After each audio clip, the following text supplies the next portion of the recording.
ओम श्री गुरुभ्यो नमः। ओम मातृशक्तये नमः। ओम मतो मा सद्गमय तमसो मा ज्योतिर्गमय मृत्योर्मामृतंगमय। ओम शांति शांति शांति। उपनिषद कक्षा 219 छांदोग उपनिषद की 60वीं कक्षा चतुर्थ अध्याय का दूसरा खंड सूर्य प्रारंभ होने जा रहा है। आप वहां जाओ।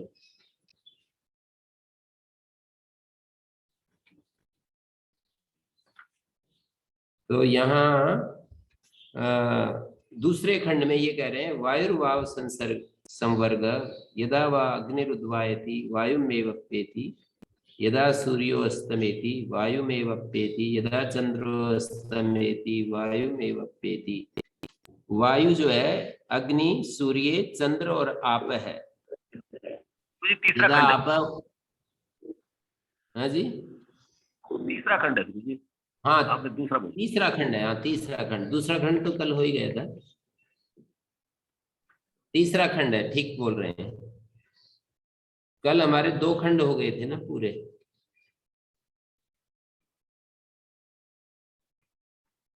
हाँ तीसरा खंड है ये। वायुर्वाव संवर्गो यदा वा अग्निरुद्वायति वायुमेवप्येति।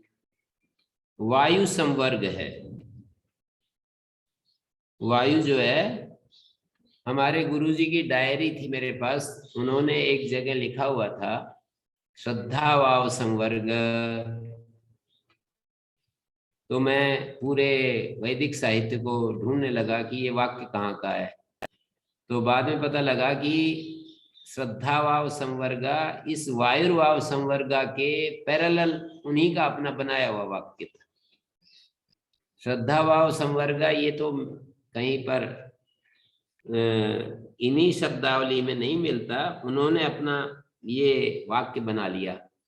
तो इस वाक्य में क्या उन्होंने कहना चाहा, श्रद्धावाव संवर्गा श्रद्धा संवर्ग है, माने वायु जैसे समस्त दिव्य देवताओं को भी अपने अंदर ग्रस लेता है, समाहित कर लेता है, अपने में समावेशित कर लेता है।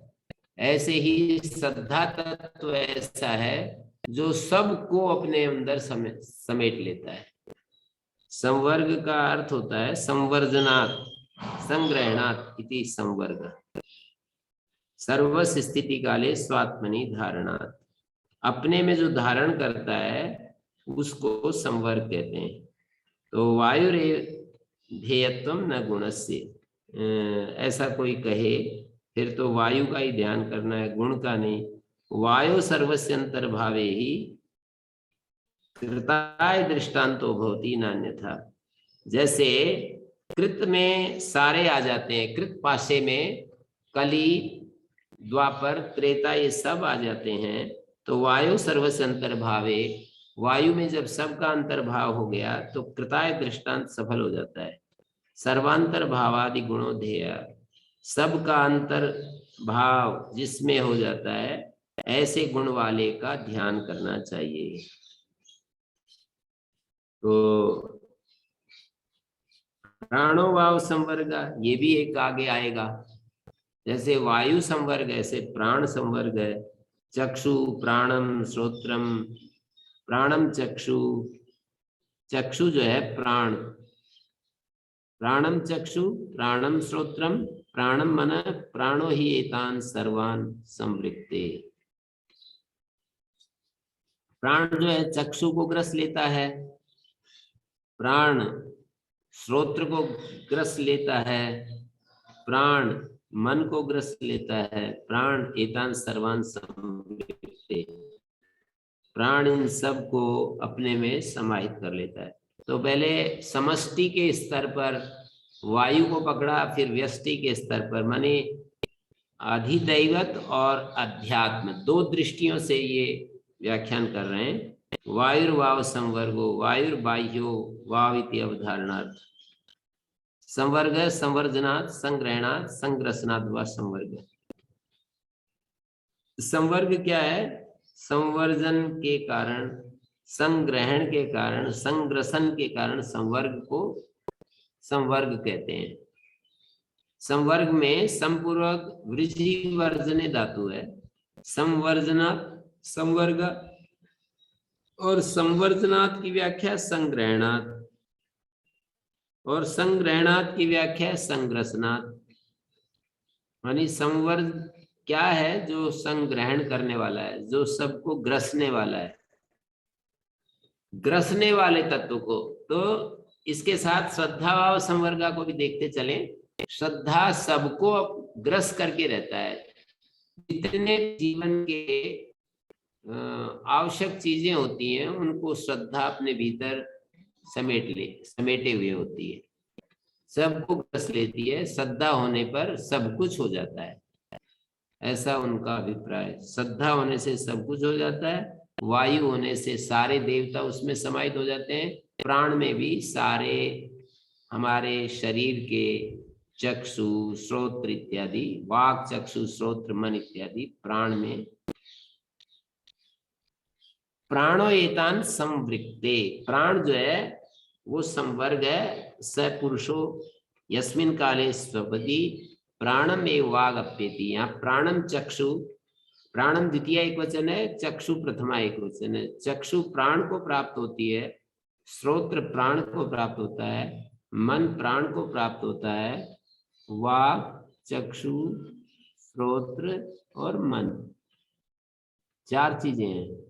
वाक प्राण को प्राप्त हो जाती है, चक्षु प्राण को प्राप्त हो जाता है, और श्रोत्र भी प्राण को प्राप्त हो जाता है, और मन भी प्राण को प्राप्त हो जाता है। प्राणम चक्षु, प्राणम श्रोत्रम, प्राणम मन, प्राणम एव वागप्येति, और प्राण को ही वाक प्राप्त हो जाती है। अथ अध्यात्मम प्राणो वाव संवर्ग सयदा स्वपीति। जब कोई व्यक्ति सोता है तो प्राणम एव वागप्येति, प्राण को ही वाणी, प्राण में वाणी लीन हो जाती है। प्राणम एव वागप्येति का मतलब है प्राण में ही वाणी लीन हो जाती है, ऐसा कह रहे हैं। प्राणम चक्षु, प्राणम श्रोत्रम, प्राणम मनः, प्राणो ही एतान सर्वान संवृक्त। प्राण इन सब को ग्रस लेने वाली चीज है। संवृक्ते का मतलब संवृणीते, संघरती। प्राण सबका संहार कर लेता है, अपने में समेट लेता है, सबका संवरण कर लेता है, सबको अपने में मिला लेता है, ऐसा तात्पर्य जा रहा है। तो उधर वायु को दिखा रहे हैं अधिदैवत पक्ष में, और अध्यात्म पक्ष में प्राण को दिखा रहे हैं।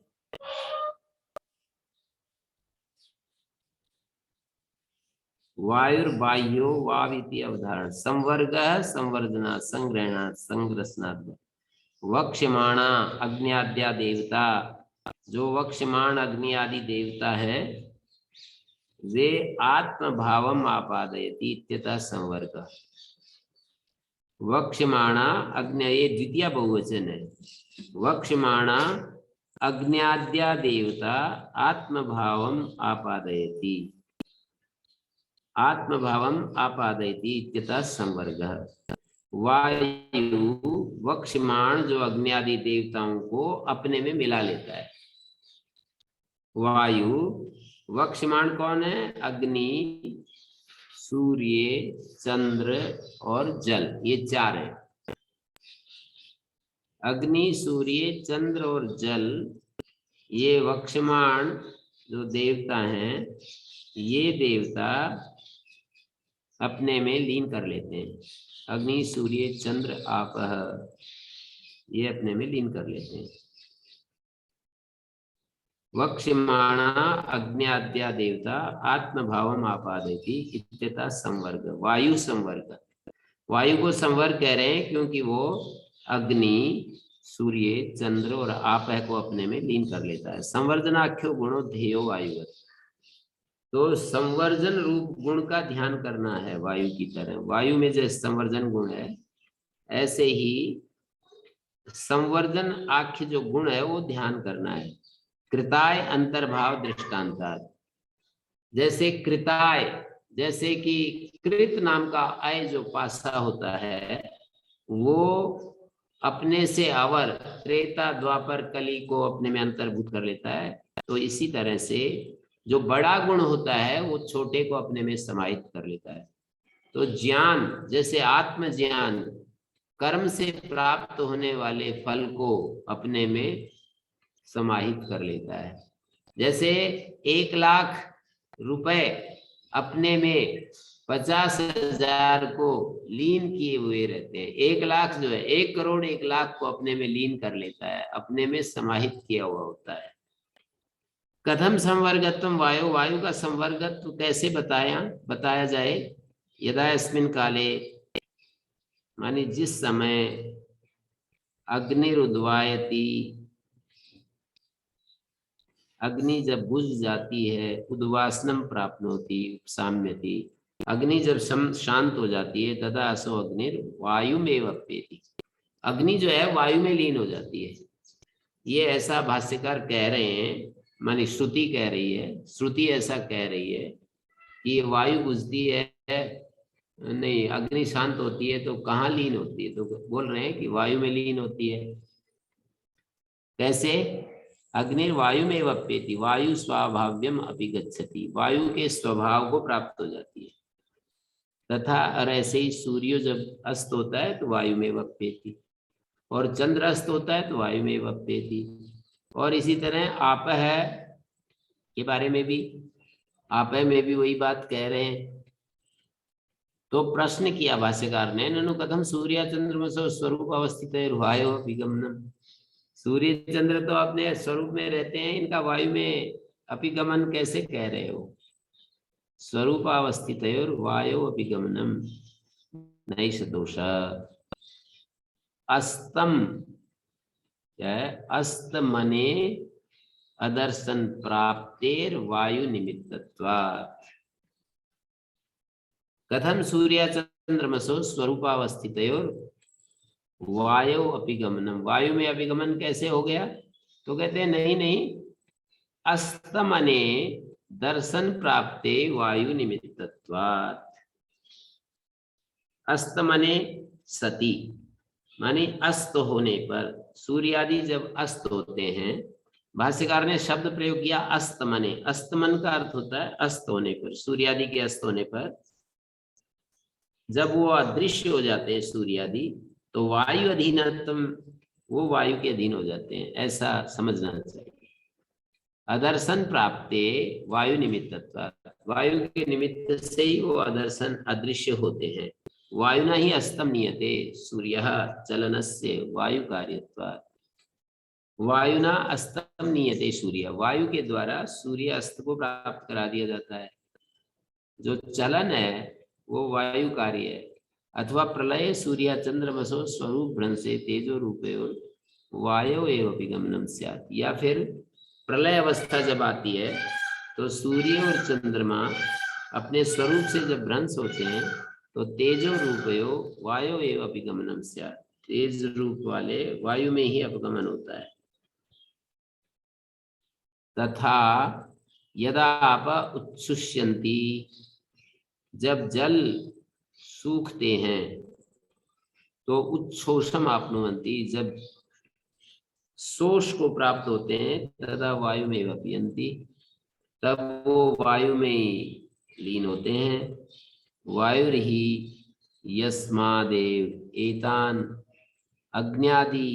अज्ञाद्यान महाबलान संवृक्ते अतो वायु संवर्ग गुणा उपास्य इत्यर्थ। यदा आप उच्छुष्यन्ति, जब जल सूखते हैं तो उच्छोषम आपनुवन्ति, उच्छोष को प्राप्त होते हैं जब जल, तथा वायु में वपियन्ति, तो वायु को ही प्राप्त होते हैं। वायुर्यस्मात् एतान अज्ञाद्यान महाबलान संवृक्ते, महाबलशाली देवताओं को भी वायु ही अपने में समाहित करता है, तो वायु संवर्ग गुण उपास्य, वायु जो संवर्ग गुण वाला है उसकी उपासना करनी चाहिए। अधिदैवतम देवतासु संवर्ग दर्शन उत्तम, ये अधिदैवत पक्ष हुआ देवताओं में संवर्ग का दर्शन करना। अब अध्यात्म में संवर्ग दर्शन की बात चला रहे हैं। प्राणो मुख्यो वाव, ये जो मुख्य प्राण होता है हमारी नासिका से आता जाता है उसको मुख्य प्राण कहते हैं। ये जो इंद्रियों के रूप में प्राण होता है वो मुख्य प्राण नहीं बोला जाता। जो श्वास प्रश्वास के रूप में प्राण का आना जाना है उसको मुख्य प्राण कहते हैं। तो यहाँ पर प्राणो मुख्यो वायो मुख्यो वाव संवर्ग स पुरुषो यदा अस्मिन् काले स्वपिति प्राणमेव वागप्येति वायुम इव अग्नि। जैसे अग्नि वायु में चला गया ऐसे ही जिस समय व्यक्ति सोता है तो जो वाणी है, वाणी और अग्नि का अपना एक लिंक होता है ना, अग्निर्वाग भूत्वा मुखम प्राविशत। तो जैसे वायु में अग्नि लीन होता है ऐसे वाणी प्राण में लीन होती है। और जैसे आगे कह रहे हैं अग्नि प्राणम वागप्येति प्राणम में वागप्येति वायु में अग्नि प्राणम चक्षु चक्षु प्राण में लीन होता है। श्रोत्रम प्राणम प्राणम मन प्राण में मन लीन होता है। प्राणो ही अस्मादेतान वागादीन सर्वान संवृक्ते। संवृक्ते माने संगृह्णाति संघरति संवृणीते। इन सब वागादि को सबको संवरण करता है, उनको संहरण करता है, उन सबको अपने में ले लेता है। तो प्राण संवर्ग हो गया। प्राण की उपासना संवर्ग गुण युक्त प्राण की उपासना करनी चाहिए। तो ये तो दो संवर्ग संवर्जन गुण, संवर्जन गुण वाले हैं तो वायुरेव देवेशु देवताओं में वायु और प्राणेशु प्राण। वागादि जो प्राण है उनमें मुख्य प्राण, वागादि को भी प्राण कहते हैं पर उन प्राणों में वागादि में जो मुख्य प्राण है श्वास प्रश्वास के रूप में चलने वाला वो प्राण संवर्ग है। ये जो वागादि हैं ये उस प्राण में ही लीन होते हैं। अथ एतयो, ये हमने पढ़ लिया, तीसरा मंत्र तक पहुंच गए। पहले मंत्र में वायु की बात कही, दूसरे में भी वायु की बात कही। यदा आपा उच्छुष्यन्ति, आप माने जल सूखते हैं, वायु में वपियन्ति तो वायु में ही उनका विलय होता है। वायु ही एतान सर्वान संवृक्ते, वायु इन सब का संवर्जन करता है इत्यादि दैवतम। अथ अध्यात्मम प्राणो वाव संवर्ग स यदा स्वपिति प्राणम में वागप्येति प्राणम चक्षु प्राणम श्रोत्रम प्राणम मन प्राणो एतान सर्वान संवृक्ते। तब ये तो दो संवर्ग हो, वायुरेव देवेषु प्राण प्राणेषु, ये चौथा मंत्र हो गया। दो संवर्ग हैं, संवर्जन गुण वाले दो हैं, वायु देवताओं में, प्राणों में प्राण। प्राणों में माने बहुवचनांत प्राण शब्द इंद्रियों का वाचक होता है, वागादि इंद्रियों का वाचक होता है। ज्ञान इंद्रियां कर्मेंद्रियां इन सबको प्राणा शब्द से कहते हैं। अथ है सौनकम च कापेयम अभिप्रतारिणम च काक्षेनीम परिविश्यमाणो ब्रह्मचारी विभिक्षे तस्मा ऊह न ददतु। एक कथा कह रहे हैं, स्तुत्यर्थम इमम आख्यायिका आरभ्यते। स्तुति के लिए ये आख्यायिका आरंभ की जा रही है। ओम गुरु जी। जी गुरु जी, यहाँ वायु पर रुकने के बजाय आकाश को भी ले सकते हैं अधिदेवत में, तो वायु पर ही क्यों ठहर गए? अध्यात्म में तो समझ में आता है कि इससे आगे कुछ नहीं है।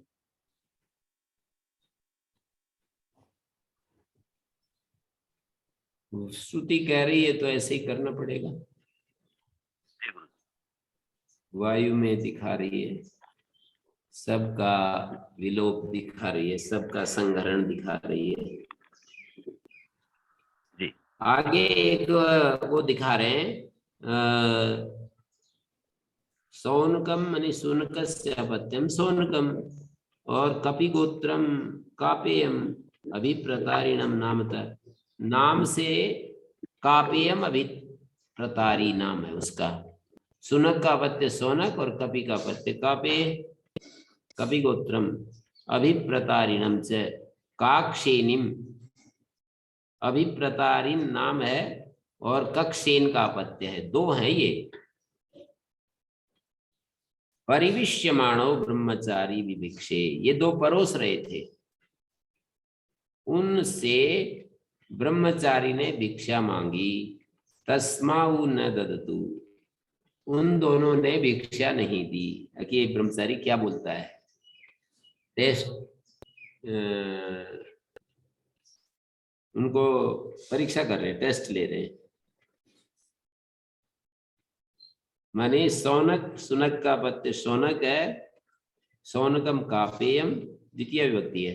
अभिप्रतारिणम काक्षेनिम परिविश्यमाणव, परिविश्यमाणव ये द्वितीय द्विवचन है। परिविश्यमाण का मतलब भोजन के लिए जब भोजनाय उपविष्टो परिविश्यमाणो कर्म में प्रयोग है। भोजनाय उपविष्टो परिविश्यमाणो सुपकारी ब्रह्मचारी ब्रह्मविद सौंडो विभिक्षे भिक्षितवान। भोजन के लिए दोनों बैठ गए और इन ये परिविश्यमान का मतलब है इनको भोजन परोसा जा रहा था। तो एक ब्रह्मचारी आ गया, सूपकारी परिविश्यमाणो, सूपकार का मतलब जो भोजन बनाने वाले थे उनके द्वारा परोसा जा रहा था भोजन। तो ब्रह्मचारी ब्रह्मविद सौंडो विभिक्षे भिक्षितवान, जो ब्रह्मविद सौंड है, ब्रह्मविद सौंडा का मतलब ब्रह्मविदाम मध्य शूरमात्मान मन्यमान, ब्रह्मविदों में जो अपने आप को शूर मानता है तो उसको ब्रह्मविद सौंडा कह रहे हैं। उसने भिक्षा मांगी। ब्रह्मचारिणो ब्रह्मविद मानिताम बुद्ध्वा तम जिज्ञासमानौ तस्मेव भिक्षाम न ददतु न दत्तवन्तो किमयं वक्ष्यति। उसका टेस्ट ले रहे हैं। जब वो ब्रह्मचारी भिक्षा मान रहा था और अपने आप को ब्रह्मविद मानी समझ रहा था, अपने आप को ब्रह्मविद मान रहा था, तो उसको जानकर ये तो अपने आप को ब्रह्मविद मान रहा है, तो तम जिज्ञास मानो, उसकी परीक्षा करते हुए तस्माओ भिक्षाम न दत्तु, उसको भिक्षा नहीं दी। न दत्तवंतो, वो जो दो है ना, सौनकम कापेयम अभिप्रतारिणम काक्षेनी, इन दोनों को भोजन परोसा जा रहा था सूपकारों के द्वारा। सूपकार के द्वारा इनको भोजन परोसा जा रहा था और वो जो है भोजन परोसा जा रहा था तो उसको भिक्षा नहीं दी।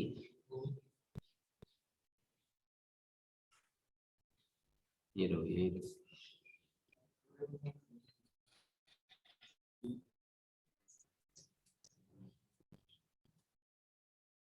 तो ये कह रहे हैं जी, भोजनाय उपविष्टो परिविश्यमाणो सूपकारी ब्रह्मचारी ब्रह्मविद सौंडो विभिक्षे भिक्षितवान।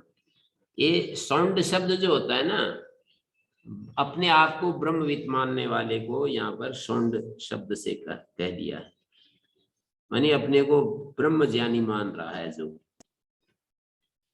ब्रह्म ज्ञानियों में अपने को जो विशेष मान रहा है उसको ब्रह्मविद सौंड कहते हैं। उसने भिक्षा मांगी।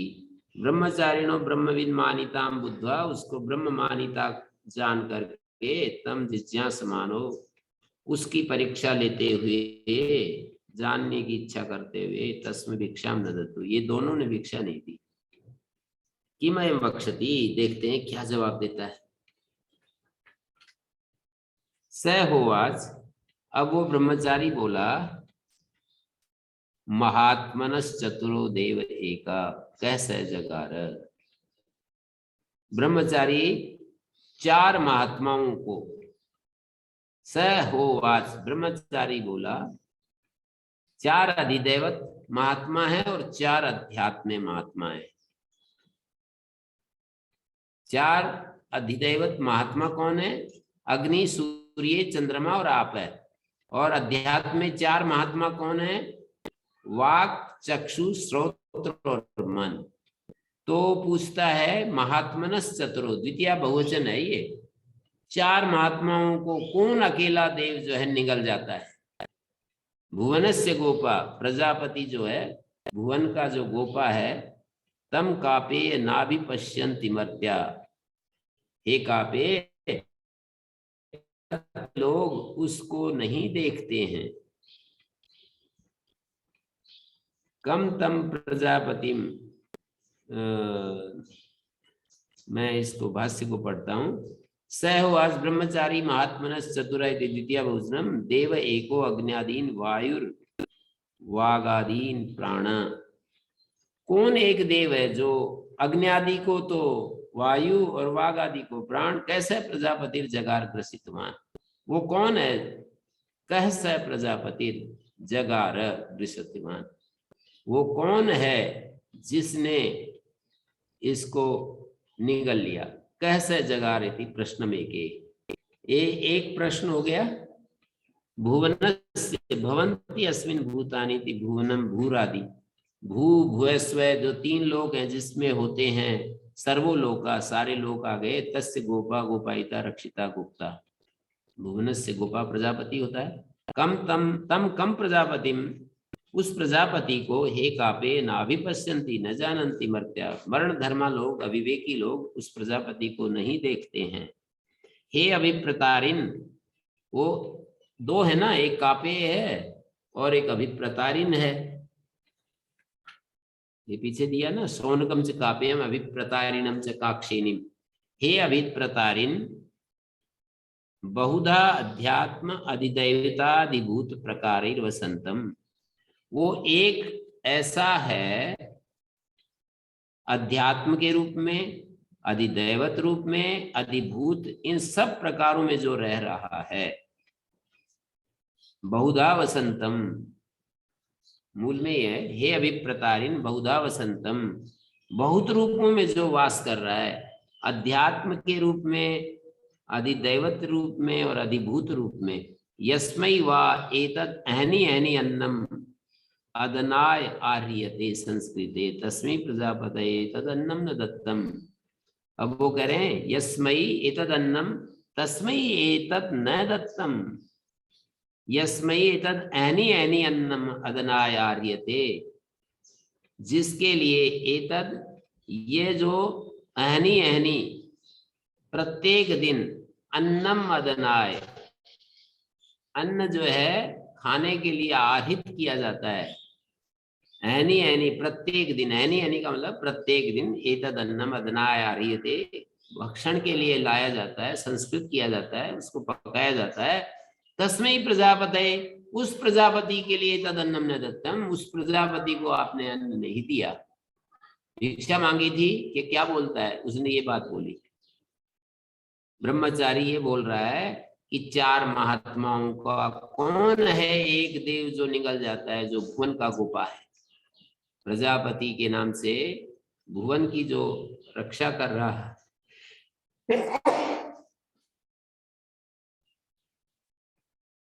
कौन एक देव है भुवनस्य गोपा, यहाँ पर अल्प विराम लगा ले तो जल्दी समझ में आ जाएगा।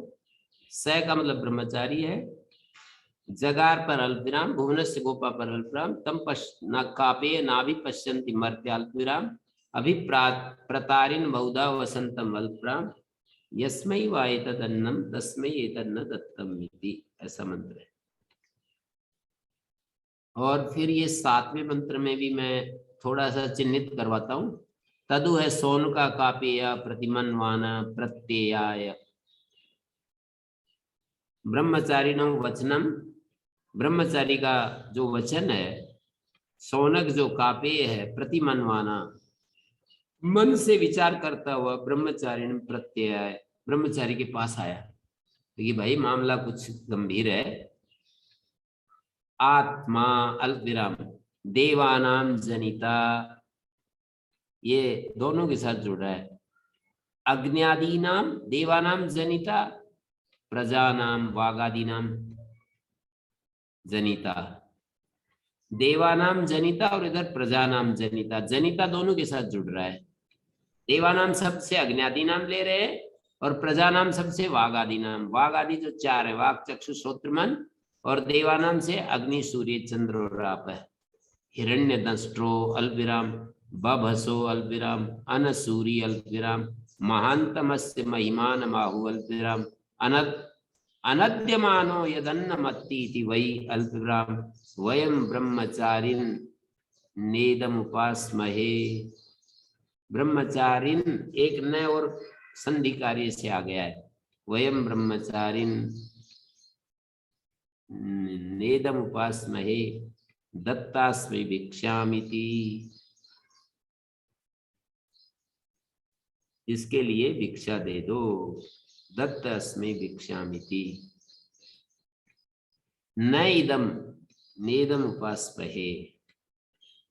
तो कह रहे हैं ब्रह्मचारी का वचन, तदु ब्रह्मचारिणो वचनम सोनका कापेय मनसा आलोचन। प्रतिमन्वाना शब्द का अर्थ है उस पर विचार करता हुआ ब्रह्मचारिणम प्रत्यय, ब्रह्मचारी के समीप आ गया और जाकर के बोला यम त्वम अवोचा न पश्यन्ति मर्त्या तम वयम पश्यामा। भाई जिसको तुमने कहा कि लोग उसको नहीं देखते हैं, न यम त्वम अवोचा, जिसको तुमने बताया कि न पश्यन्ति मर्त्या, मनुष्य उसको नहीं देखते, तम वयम पश्यामा, उसको हम देख रहे हैं। कौन कह रहा है? शौनक कापे कह रहा है तम वयम पश्यामा। कैसे? आत्मा सर्वस्य स्थावर जंगमस्य, वो आत्मा है सबका, स्थावर और जंगम का। किंच देवानाम अज्ञादीनाम आत्मनि संगृह्य ग्रसित्वा पुनर्जनिता उत्पादयिता वायु रूपेण अधिदैवतम अज्ञादीनाम। और भी देखिए, जो देवताओं का, अग्नि देवताओं का अपने में संहार करके, अपने में समेट कर, उनका ग्रसन करके पुनर्जनिता उत्पादित, और फिर उनको पैदा कर देता है वायु रूपेण अधिदैवतम, वायु के रूप में ही फिर अग्नि का पुनर्जनिता हो जाता है। अध्यात्मम से, और अध्यात्म भी देखिए, प्राण रूपेण वागादि नाम प्रजानाम से जनिता, प्राण रूप में वागादि का और प्रजाओं का वो जनिता होता है। अथ अथवा आत्मा देवानाम अग्नि वागादि नाम, ये दूसरी व्याख्या है। देवताओं का आत्मा, अग्नि वागादि का आत्मा, जनिता प्रजा नाम और स्थावर जंगमा नाम जनिता। हिरण्य दष्टो अमृत दष्टा, हिरण्य कहते हैं अमृत को, अभग्न दष्टा, उसकी दाढ़ कभी भी वो नहीं होती है, ब्लंट नहीं होती है। अभग्न दष्टा, उसके जो दाढ़ होती है वो खंडित नहीं होती है, भग्न नहीं होती है, बूठी नहीं होती, माने ब्लंट नहीं होती है, हमेशा शार्प बनी रहती है। बबसो भक्षणशीला अनसूरी, सूरी मेधावी को कहते हैं, न सूरी अनसूरी, तत्प्रसिद्धो अनसूरी, सूरी रेव। यहाँ पर अनसूरी में दो प्रतिषेध है, और दो प्रतिषेध सीधे अर्थ को, दो प्रतिषेध सीधे अर्थ को बताते हैं, न सूरी असूरी और न असूरी अनसूरी। सूरी कहते हैं मेधावी को, वो बड़ा मेधावी है। अनसूरी माने मेधावी है, हिरण्य दंष्ट है और बभसा है, भक्षणशील है। महानतमस्य महिमान माहु, और अति प्रमाणम अप्रमेयस्य प्रजापतेर महिमानम विभूतिम आहुर ब्रह्मविदा। इस ब्रह्म ज्ञानी लोग, ब्रह्म को जानने वाले, महानतम अति प्रमाणम, महानतम का मतलब अप्रमेयम अस्य प्रजापतेर, जिसको हम इमेजरेबल, जो कि उसको मेजर नहीं किया जा सकता, अति प्रमाणम अप्रमेयम अस्य प्रजापतेर महिमानम विभूति माहु ब्रह्मविदा। ब्रह्मविद जो है उसकी विभूति को बताते हैं। प्रजापतेर महिमानम विभूति माहु ब्रह्मविदा। यस्मात् स्वयं अन्यैरनद्य अनद्यमानो अभक्ष्यमाणो यदनन्नम अग्निवागादि देवता रूपमत्ति भक्षयति इति। वह शब्द निरर्थक है। यस्मात् स्वयं अन्यैर अनद्यमाना अभक्ष्यमाणा, स्वयं तो दूसरों के द्वारा खाया नहीं जाता और वो सबको खा जाता है। यानी आत्म तत्व ऐसा है कि स्वयं अन्नैरनद्यमानो अभक्ष्यमाणो यद अनन्नम, जो अनन्न, अनन्न का मतलब यहाँ अग्नि वाग आदि देवता रूप जो है उनको खा जाता है। यद अनन्नम अग्नि, जो अनन्न है उसको खा जाता है, अन्न से अलग जो है उसको अनन्न कह रहे हैं। यद अनन्नमत्ति, जो अनन्न है अग्नि वाग आदि देवता रूपम, उसको खा जाता है। यद अनन्नमत्ति वयम हे ब्रह्मचारिन आ, ब्रह्मचारिन आ इदम, आ इदम, इदम एवं यथोक्त लक्षणम ब्रह्म वयम आ जो है उपासमय के साथ, ऐसे उस ब्रह्म की हम उपासना करते हैं। वयम इति व्यवहितेन संबंध, वयम व्यवित से संबंध है, उपासमय के साथ जुड़ेगा। वयम उपासमय, वयम आ उपासमय, ब्रह्मचारिन आ इदम, ऐसा पदच्छेद निकालेंगे। ब्रह्मचारिन जमा आ, ये एक नूट फालतू है, जैसे तस्मिन नीति निर्दिष्टे पूर्व से, तस्मिन नीति जैसे एक नूट आ जाता है, नकार के बाद स्वर परे हो तो एक न और आ जाता है बीच में, नकार के बाद एक स्वर परे हो तो एक न और आ जाता है। तो ब्रह्मचारिन, दो न हो गए, दो न, दूसरे न के बाद आ इदम उपासमहे, आ जो है उपासमहे के साथ जुड़ेगा। इदम उपासमहे दत्त अस्मयी भिक्षाम, इसको भाई भिक्षा दे दो। उन्होंने कहा हम उसकी उपासना करते हैं। अन्य न वयम इदम उपासमहे, अन्य आचार्य न वयम इदम उपासमहे किंतरी परम एव ब्रह्म उपासमहे इति वर्णयन्ति। अन्य आचार्य एवं वर्णयन्ति, किम वर्णयन्ति, न वयम इदम उपासमहे, हम इसकी उपासना नहीं करते, किंतरी परम एव ब्रह्म उपासमहे दत्तास्मि भिक्षाम इति अवोचत भृत्यान। शौनक कापी बोला कि भाई ये तो पात्र है, इसको भिक्षा दे दो। तस्मा उ है ददु, भृत्यु ने उस ब्रह्मचारी को भिक्षा दे दी। देवायते पंच अन्य 10 संता तत्कृतम, देवायते पंच अन्य ते वै ये ग्रस्यन्ते अग्न्यादयो यस्य तेषां ग्रस्ता वायु। तो उन्होंने ये कहा, मतलब भृत्यु ने भिक्षा दे दी ब्रह्मचारी को।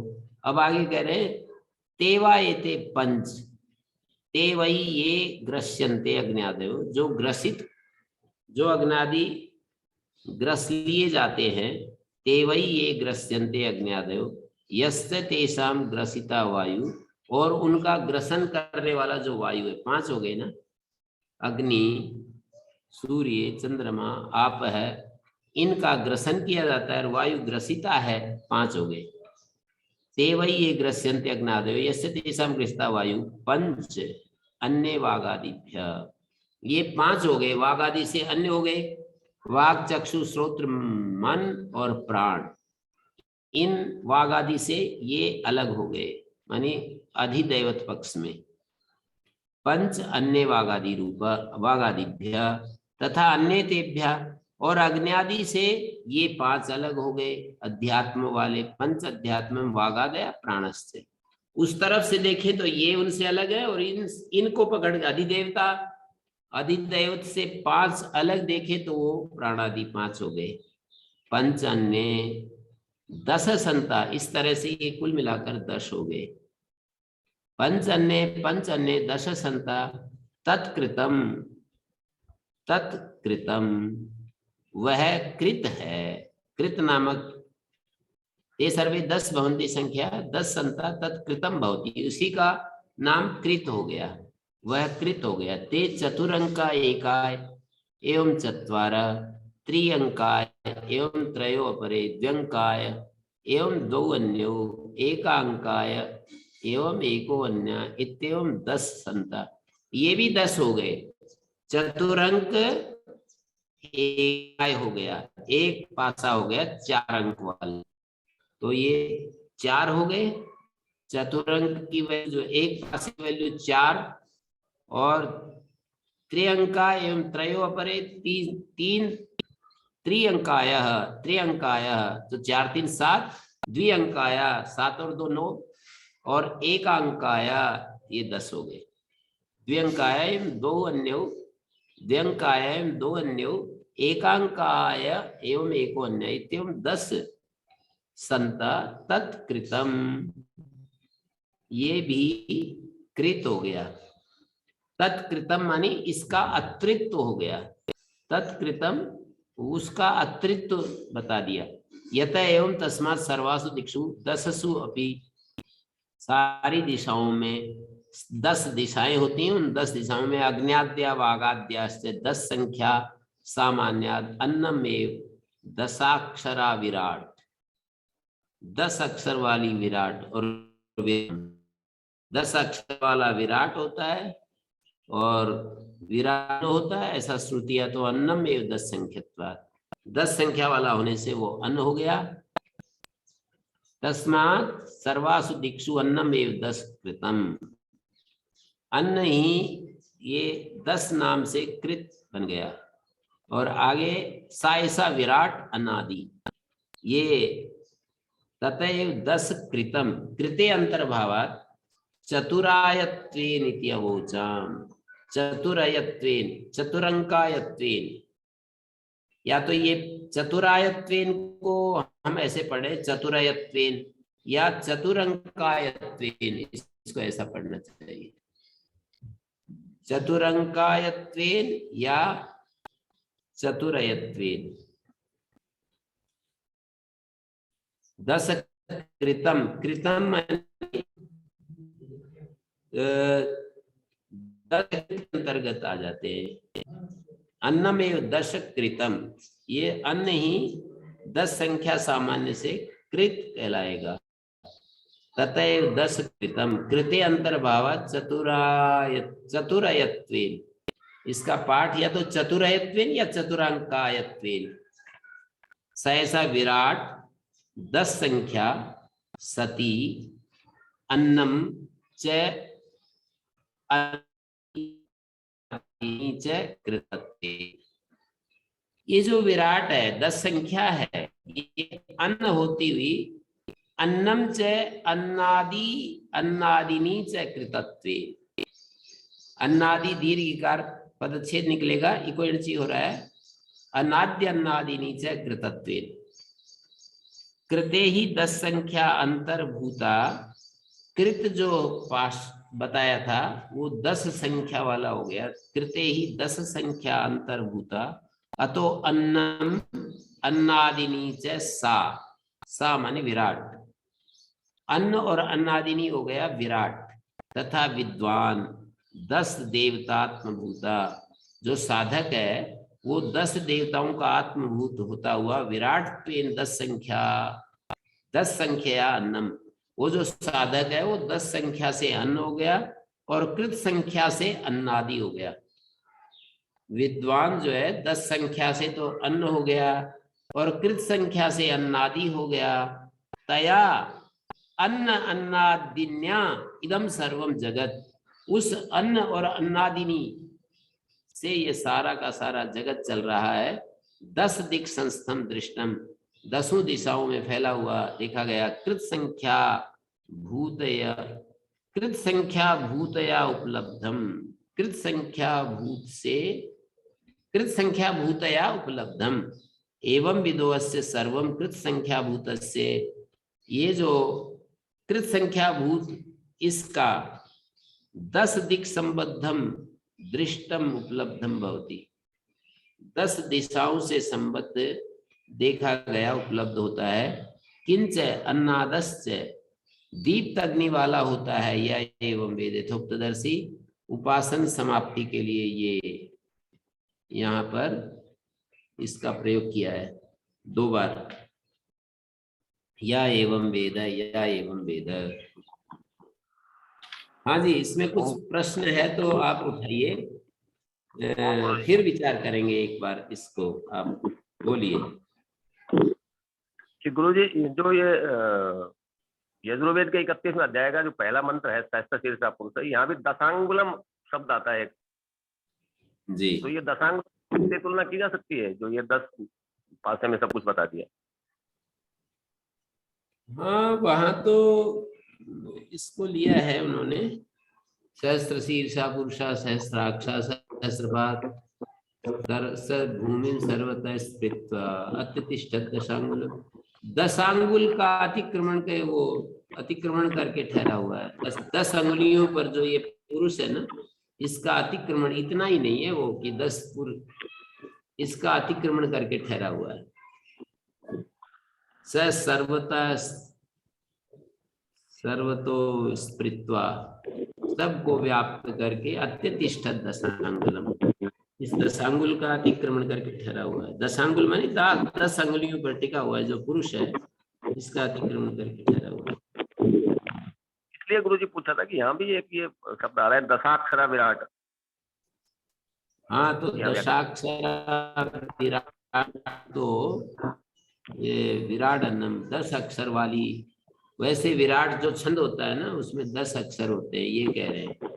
और इस तरह इसकी संख्या सामान्य से तुलना करके, विराट जो छंद होता है उसमें 10 अक्षर होते हैं, और उसके संख्या सामान्य से तुलना करके 10 संख्या सामान्य अन्नमेव विराट अन्नमिति श्रुति, ये भी एक श्रुति है।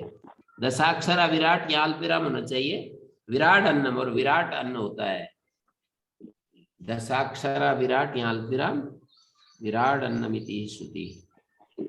तो अन्नम एक 10 संख्यत्वात्, अन्न ही है 10 संख्या वाला होने से। तथा 10 कृतम कृते अंतर्भावात्,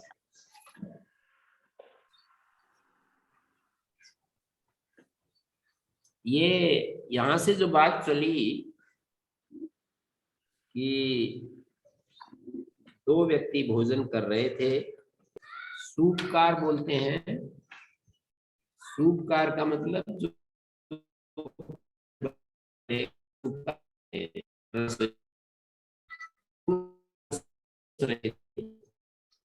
सौनकं कापेयं विप्रतिणं च काक्षेनि परिविश्यमाणो ब्रह्मचारी वीक्षे।